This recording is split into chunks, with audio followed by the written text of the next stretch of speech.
December 16, 2023, isa na namang patunay ng kung gaano kalawak at kalalim ng pag-ibig ng Diyos. Espesyal na araw para balikan ang dumang isang taon na punong-puno ng magagandang makalangit na kwento. Kwento ng pagpapalakasan, kwento ng pagsasaya, at kwento ng hawak kamay na paglalakbay ng magkakasama. Jesus be the center of my life. Sa loob na isang taon, nagkaroon ng mga pagdamay at paglilingkod sa nawalan. Naghandog ng awitan, nagbigay lakas ng loob sa mga pamilya na nasa gitna ng kalungkutan.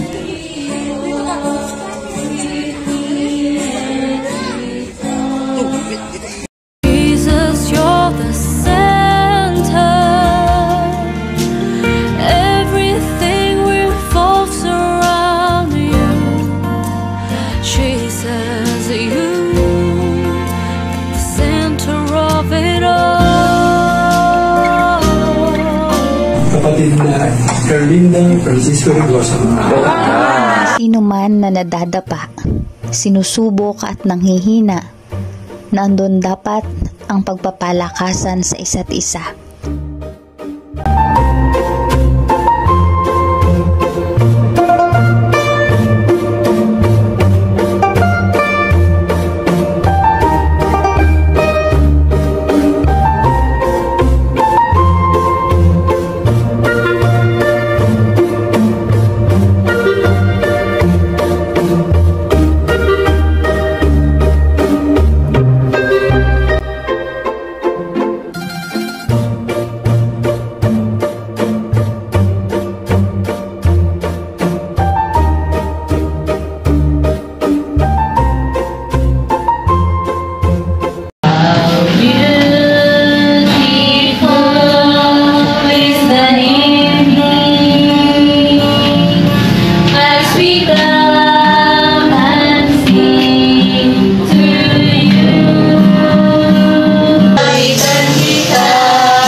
Pagpupuri at pagsasaya na magkakasama.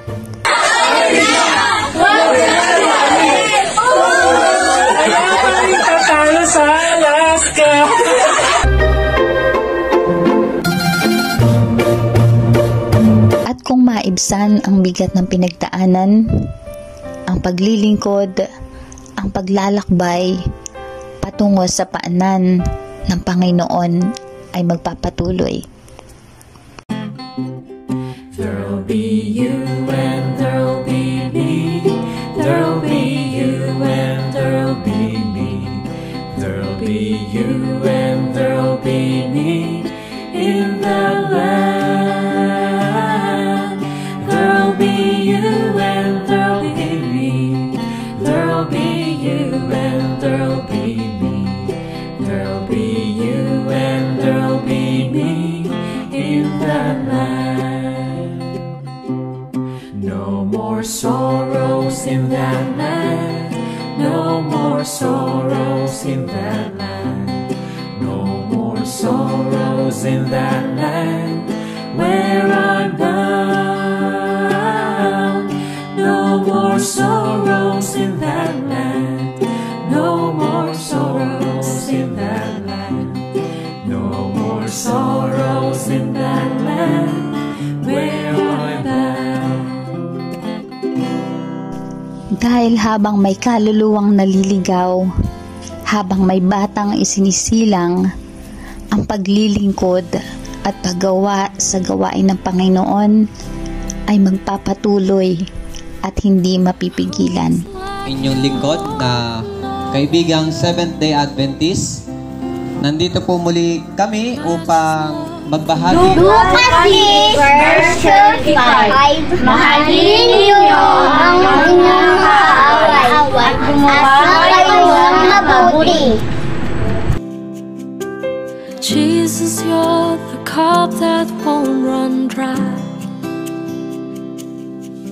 Your presence At sa bawat kaluluwa na nakatagpo sa tunay na daan, ang Bago Bantay Seventh-day Adventist Church at ang buong langit ay masayang nagdiriwang para sa kaluluwang naligaw, ngunit muling natagpuan.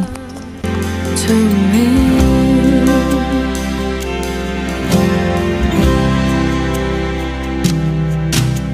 Treasures of my Kaya sa darating na taong 2024, maging witness tayo sa inihanda ng Panginoon na mas magaganda pang kwento. Each one of us, let's reignite to find one soul for Jesus.